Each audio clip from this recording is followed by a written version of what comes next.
how social networks actually works for your own personal branding, and then move into the business. You've got to understand first how it works for yourself. Then you can replicate the same thing for the business. Remember, technology is just an extension to our day-to-day engagement. It's not a replacement from our day-to-day engagement with friends and discussion that we're going through. So don't ever think that social is going to replace everything. It won't. And as I also mentioned in the second chapter of our book, what I said is that it's going to be just a support and therefore an extension to our day-to-day conversations rather than a replacement for it. Because I think there are big problems when companies and CEOs make this decision to think we're not going to do social, because if we do that, we're going to forget our day-to-day engagement that we've got with our customers, or our day-to-day engagement that we have with our customers in our stores. Well, that's not the point.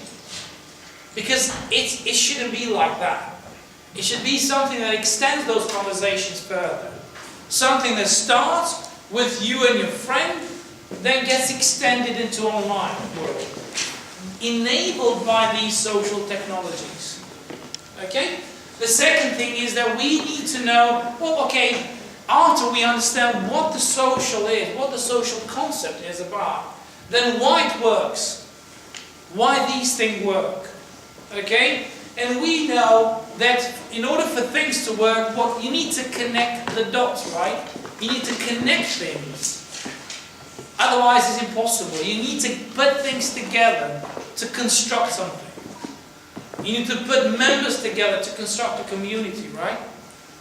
Well, let's dive into the straight most important thing, into social connection. Leaving out, as I said, technology. Okay, remember, technology is not Twitter and everything we're learning now. It's not, it is new as a piece of technology, but it's not new as a concept. Now, social connection dates back thousands and thousands of years ago. When we didn't have houses, we used to live in caves and live in all sorts of places where to survive, what did we have to do? We had to work together. We had to work together in teams so we could, we could identify a place where we could hunt for food, find a shelter, we'll create families and create friends, and of course extend those communities. So we had to get together, we had to socialize. And socializing is a key word. So we had to connect the dots and we had to work together to be able to what? To survive. In other words, now what you see happening with social media, it's not new. It's just that the technology is enabling it to make it a lot more exciting and a lot more fun, but it's not new. We used to do things we do in social space thousands of years ago. We still do them today. Okay? So we do still catch up with friends, we still go out.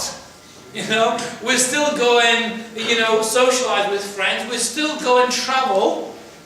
We do real stuff. As well as being on social space. So, it's absolutely important to understand this, because once you understand this, then you know that you've got to keep an eye on how you're behaving online, right? Your online behavior doesn't need to be any different from a face-to-face engagement. If you're not going to interrupt a group of friends that are talking at a specific moment in time, before a lecture or after a lecture or somewhere, you shouldn't do that online either. Okay? So you've got to make sure that these are some of the processes that you replicate when you're online as well. So in other words, you need to make sure that keep an eye on thinking when you engage with people online. Now, why some of these things work? Why social connections work? Well, I mentioned one thing. Of course, for us to survive thousands and thousands of years ago, well, we had to work together. to hunt and bring food for our families. So then we can survive and extend our families and grow our community. We have to do that. But now, as we move forward in this modern world, we kind of look at other theories and practical insight that give us more ideas about this. And we couldn't think of any better theory that can display, show the human need. And that is what Maslow's hierarchy of needs is really. It describes very much a theory of human motivation and what motivates humans. Okay? What are the things that motivate us the most? And the hierarchy of Maslow is very interesting because it really dives into the specific parts of the needs that we have as humans. And what we've done is that we've said, okay, well, this is quite interesting. What can we do about it? We said, how we can connect these levels of hierarchy of needs in Maslow to what we're doing with social space, with social media, with social networking. So we said, let's just see whether we can compare and connect these things together. And it seems to work quite well. Okay? So if we start from the first level, which is about psychological food, water and shelter, right? We said we needed to have something and we needed to create a place where we can live. Of course, in this case, if we connect to social network, it's about creating your presence on social space. You've got to show that you belong to somewhere. You are there, you've got a space, you've got profiles. Now that's why I mentioned last week that it's quite important to do what? To create completed profiles on social networking sites with full details that really describe who you are. It's absolutely essential you do that. Because what you want to do, you want to make sure that the message you're sending out to the people that are following you is clear of what you do, who you are, what you're passionate about, what motivates you the most. Because remember, companies and businesses want to work with people that are passionate about what they do. And you can have an IQ of, of Einstein, but it wouldn't do anything to you if you're not passionate about what you're doing. You've got to make sure you find the passion that you want to work with, and in this case, companies will then pick that up and will want to work with you. Okay? So the next thing in this hierarchy of needs is, of course, the idea of safety and security. Now that you are there, that you exist, that you're in the world, in this case, that you're in social space, you need to have that idea of existence. So what do? You structure your presence on social space and also start choosing the crowds that you want to join in. You start choosing the groups you want to join in. Okay? Now, these groups are necessarily parts of what you want to do in your activities online, but also that really replicate of who you are and what are your needs in this space. Of course, after we do that, the next thing is community building and connecting. So now that we're there, now that we've got a presence and we are connected to the group, now we're going to start and do what? We're going to start to talk to people and connect with people. And that is the idea of bringing people together in Maslow's hierarchy of needs. And when you bring people together, there's that respect, that love that we share with each other, okay? And passion we have about things that we do. So as you can see, as we move higher in this process, we kind of really identify ways to build up our profiles, to build up our presence. Okay? And as we go up, of course, we get to the personal branding that I normally call in social space. So as you join the community, as you're connecting with people, as you're talking to people, what you're doing, you're building up your own personal brand. So people start to identify you based on what you say, based on who you connect with, and based on what you're normally talking about when you're in those social spaces. You know the old saying, tell me who your friends are and I'll tell you who you are. So if I know who you're sticking around with, I can really tell who you are. That gives me a lot of insights. Alright?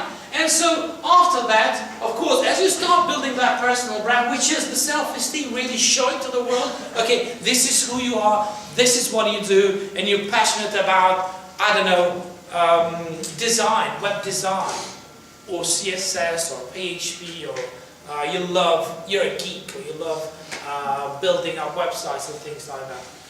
And that does come across. And the most interesting thing with social is this, that if you look at your CVs, right, you're always going to see these really big words, you know, I'm genius, I'm good looking, you know, I'm doing this, I'm doing that, you know, I'm professional, hardworking, all these big words.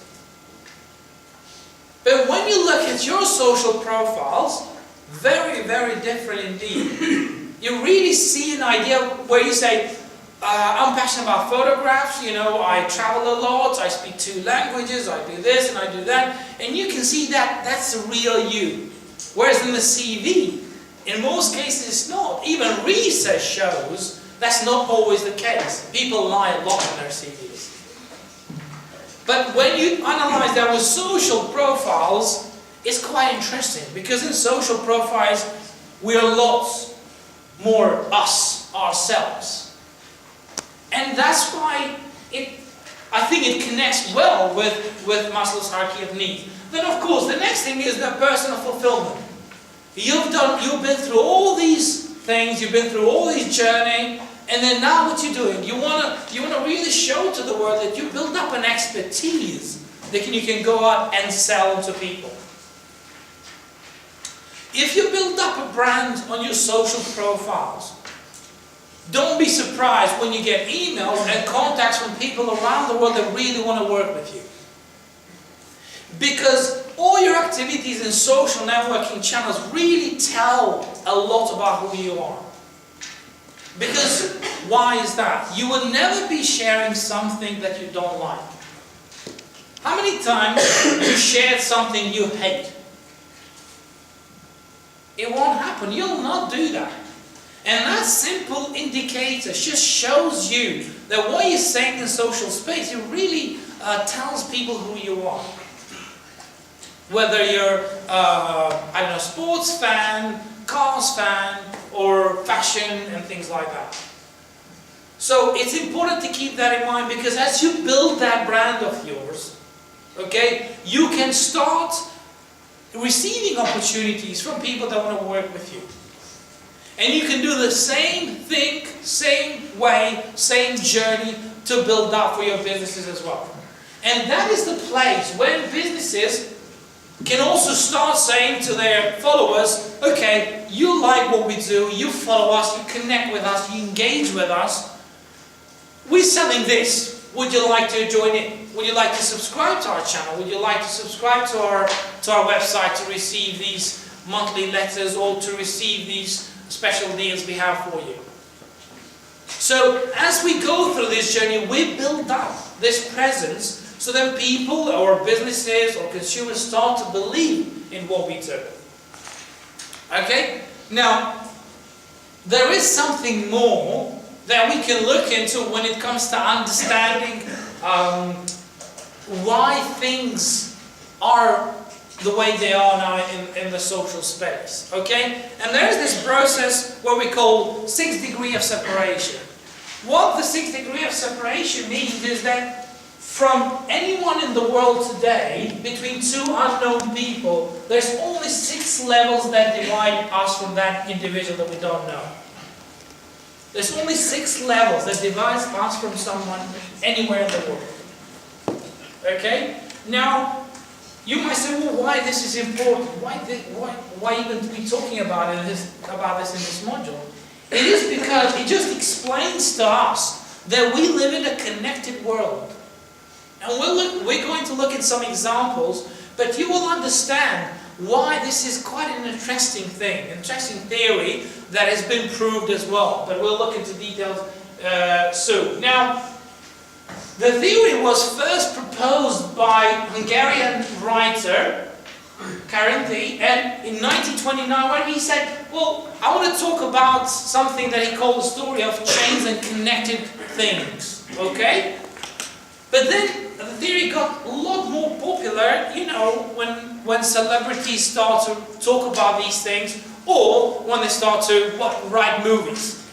Well, and you've got these guys who say, okay, well, that concept is quite interesting, let's do something about it. And in 1993, this concept turned into a movie, starring Will Smith. Okay, now, when you look at how things spread in social space, they pretty much spread this way, where I publish something, all my friends start publishing something, and then friend of my friend start publishing something, and by only the 4th level of my 6th degree of separation, I have probably reached out to hundreds of thousands of people. Now that's quite awesome, isn't it? And it is true. And normally we'll talk about how viral content spreads in probably the 4th or 5th lecture. But it's quite interesting how this news is all kind of connected to a hub, special point somewhere, where friends and friends and friends took this content and then shared it with everyone else. And based on this process, we normally can reach out to huge amount of people in a very short period of time, simply because of this concept. Okay? Because what normally happens is that by the time it gets to 6th degree of your separation, which means anybody in the world, you have touched lots of people with your content. You have touched lots of people with what you publish. And that's quite amazing. The next thing, what happened with this concept is that in 1994, straight after the movie, some of the college students decided that really big fans of Kevin Bacon, they wanted to find out, well, design a game pretty much to understand which are the movies that Kevin played with other celebrities as well. Of course, that got quite popular, but then Kevin said, well, that's just going to die, it's not going to happen anything with it, right? But as he was studying the concept further, in fact there is his speech in TED, if you watch TED you can watch his speech a few years ago when he talks about 6degrees.org website, which is the concept behind this process, and he said why this is so important. And then he thought for a second, well, what if I use this game that has been developed, this concept, to actually create a website for a good cause? Okay? So he thought this thing is going to die, but it did, and it got quite popular, so he took the idea away and he created this project. So he created a website called 6degrees.org, which is a website built up around helping people and for people that need support around the world. Okay, so this website is truly built up based on the connections we have in the web in general as well. So based on that, what we'll do is that as soon as we connect with people, we'll start supporting causes that they are putting forward. So in other words, the whole process is driven thanks to communities and the 6th degree of separation. Now, by 3 days ago, that's how much money they have raised. Just over $5 million. That's quite amazing, right? Now, there's so many causes that are in there, you can look into more details, but I think it's quite fascinating when you look at this, because it just gives you an idea about how now technology is enabling us to understand these things. Technology is not reinventing these things, but it's just enabling us to understand these things that we took for granted. Because when we didn't have Twitter and social, Facebook and all these sites, we did go through a very similar process to identify whenever we needed help from someone. So you normally did what? You called a friend, that knows another guy and then knows another guy to identify someone who can help you with the problem you're having. So we did the same thing that we do today in social space. We just do it a lot quicker, right?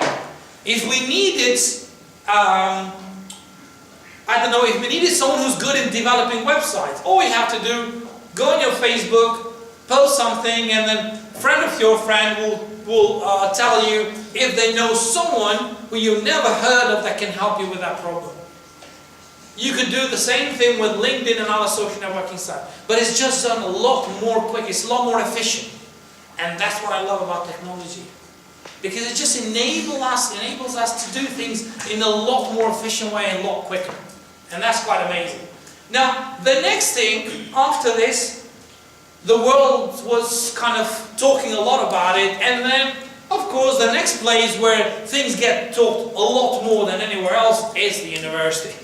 Okay? That's what we do. We research, we talk, we discuss, we question everything.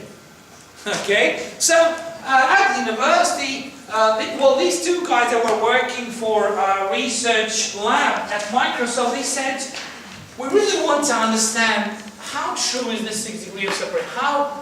How real is this thing? I mean, is it real that we are only divided by anyone we don't know in the world by 6 levels? So what they've done, they got access to Microsoft servers, and they looked at millions of messages, right? And they built up a structure to understand and calculate how much some of these things are connected with unknown people. And they actually proved that is around 6.6% in most cases. So it's pretty much between 6 and 7 that divides you from anyone in the world today. Okay? And that's one thing that got a lot more exciting, a lot more interesting. And so I think the theory, in a way, raised lots of questions, because when things are somehow proven by the research, then everybody's going to say, oh, maybe we should consider this whole thing. Now, if we do one thing, and we want to understand why this is so important, okay? Well,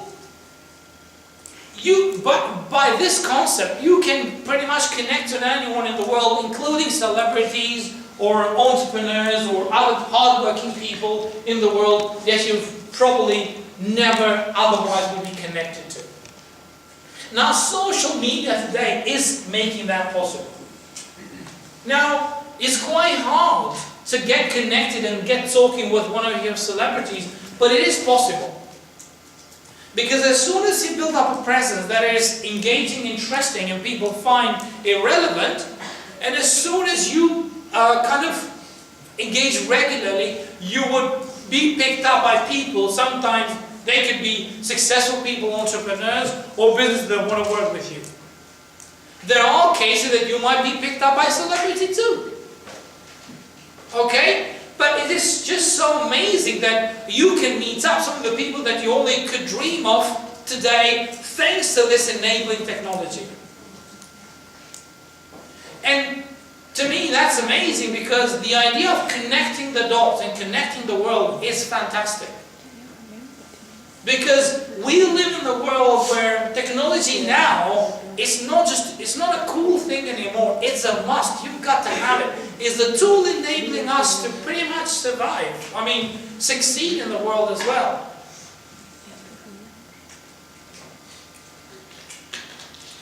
Okay, now, shall we look at a real example?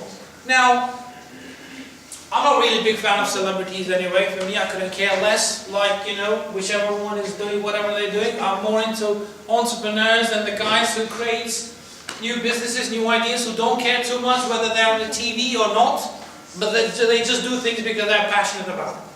Now, if I look at an example for myself, and if I could pick up a tool that allows me to do that, a social networking tool, that would be LinkedIn. Now, why LinkedIn? Because LinkedIn, as a business professional networking site, it enables us to do what? To do one thing very nicely. It enables us to, whenever we search for someone we're interested to connect, it tells us how far away we are from this guy. And that's quite interesting. But before we get into that, let's look into this. Now, this is a touch graph, a real touch graph of my social space and who I'm connected with. Okay, now, that's me in the middle, in the red, not in blue.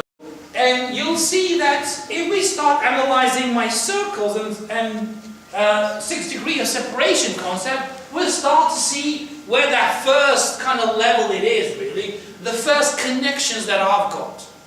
Now, if I only look at the first connection, I'm actually connected to lots of people without even going to the second level.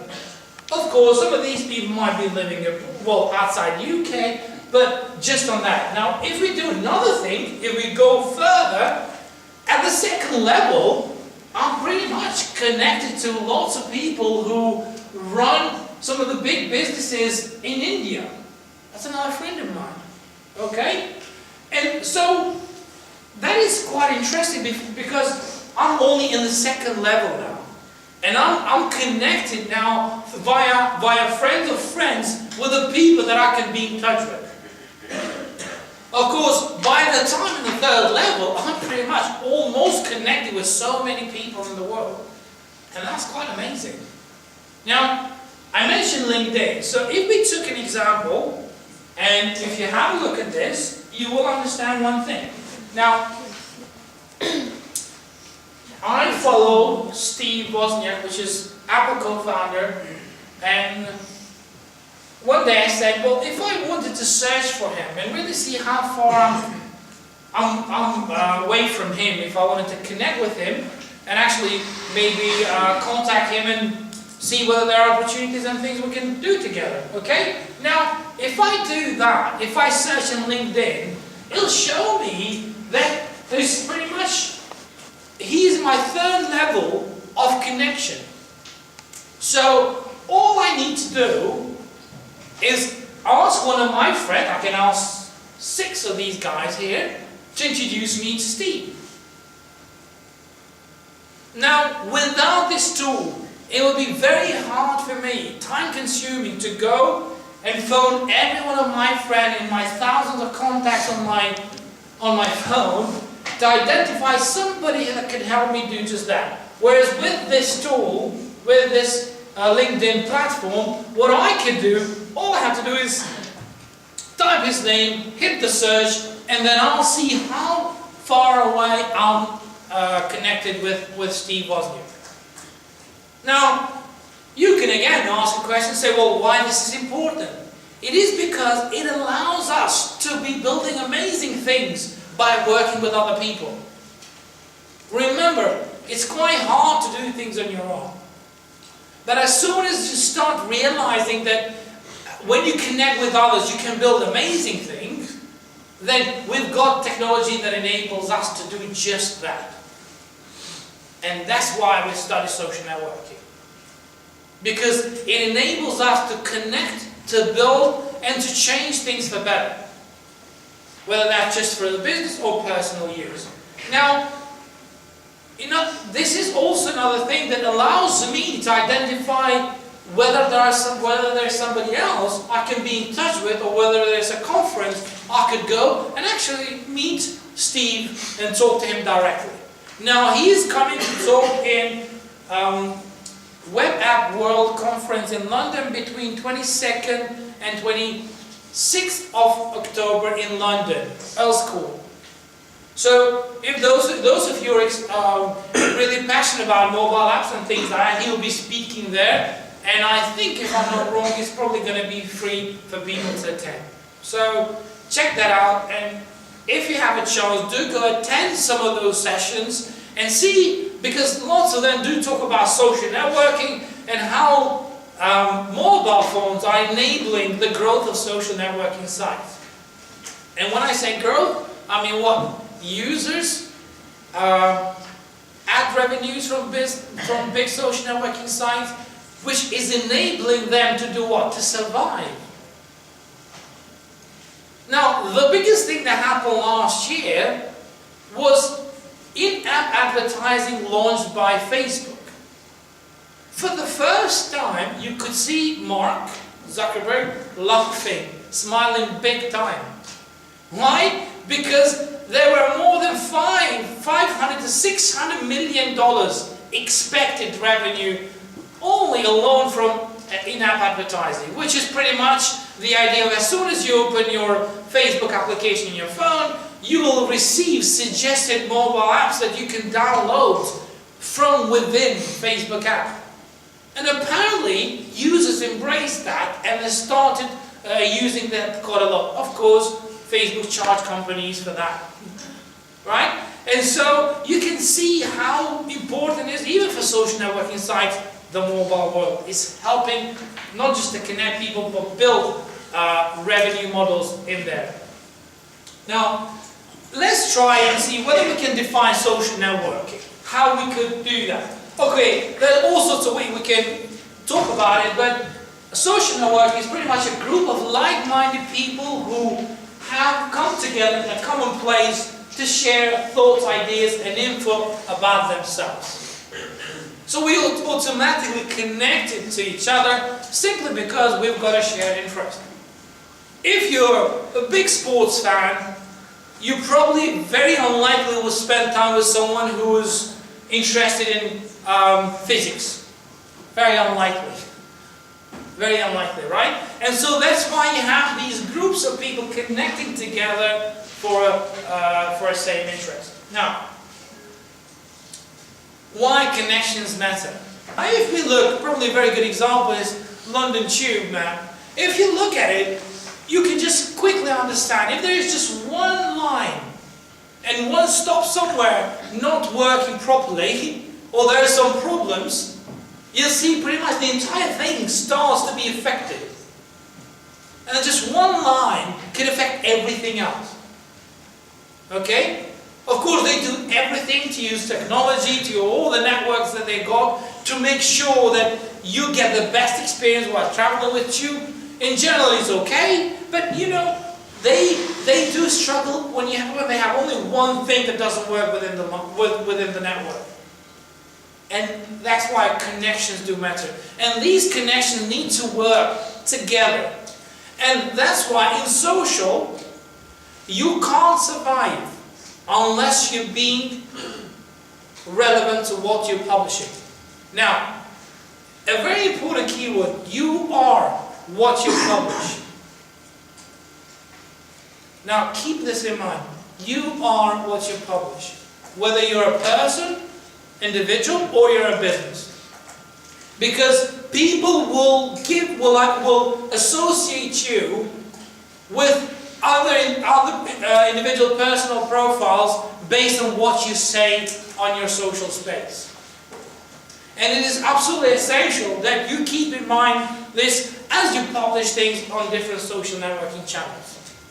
Because you need to build up, you need to connect the dots and build up something for yourself. Now, the next thing after this is, well, you need to understand your network. Who your networks of people are. What do you need to do about it? And why that matters. Now, you're not going to just be throwing yourselves in the crowd and trying to do something, but you need to understand, what does your network look like? Who are those people engaged in those specific groups? What do they do? What do they like? What do they dislike? What are the things that they hate? What are the things that they're passionate about? So you need to start understanding individuals to be able to have an easy entry into that conversation. It's the same thing with your group work. It's probably a good example. If you put enough effort to understand everyone in your team, what they're passionate about and what they really love to do, I guarantee you 100% that you'll have everyone on board. And the world is about people. We make things happen. We build beautiful things. And so you can't ignore people. You've got to understand people profiles, their behaviors, their interests, and everything else. Because once you do that thing right, you will be likely able to understand who your network is, who you're connected with. And the next thing is that you will identify things that you've got in common. So you get a bit more specific in identifying people that you want to spend time with. Building up an idea about how much of those conversations can actually convert into what? Into sales. Or how much of those conversations can convert into what? Subscriptions. Into your website or your project that you've got online. So in other words, you can't, it's very hard to get people to buy from you unless they really love what you do, and also unless they really like things that you're publishing. You can't have poor built and bad products sold out by throwing fantastic advertising on top of those products. It won't work. It doesn't matter how much money you spend promoting a poor and badly built product to the world. It's not going to work because people are not going to buy it. But if you do the other way around and build up an amazing product, and then of course only very little marketing will do the job. People are not going to hate you because they like things that you do. And so they wouldn't mind when you come from time to time, you say to them, oh, by the way, you liked, I don't know, 15 our posts that we posted on Facebook about shoes, and so we've got a special deals on shoes that you might like. Have a look and let us know whether you want to purchase any of those. Okay? Now, after that, what you need to do is you need to understand types of networks. Now, we've tried to group different types of social networking sites. It's just our own way of trying to structure a little bit this social space. Now, things can be moved around, but in general, we've got this kind of concept, this kind of table, where it looks at social connections, multimedia sharing, professional information, educational, around hobbies, and academic as well. Now, why this is important? Well, as we move into the module, we'll understand that as soon as you know where your customers hang around, that's when your presence will need to be built up around those areas, okay? So, this will also help to identify social networking channels that are relevant to you. Remember, if you're a business that's selling, I don't know, shoes, you probably wouldn't be interested to be in any of these academic group kind of social networking sites, okay? You wouldn't want to be there. So knowing what kind of social networking channels are there and what business you're in, you start to match things. You start to connect the dots, right? So you'll start to build up a presence in the social channels that do really make a difference and are appropriate for you.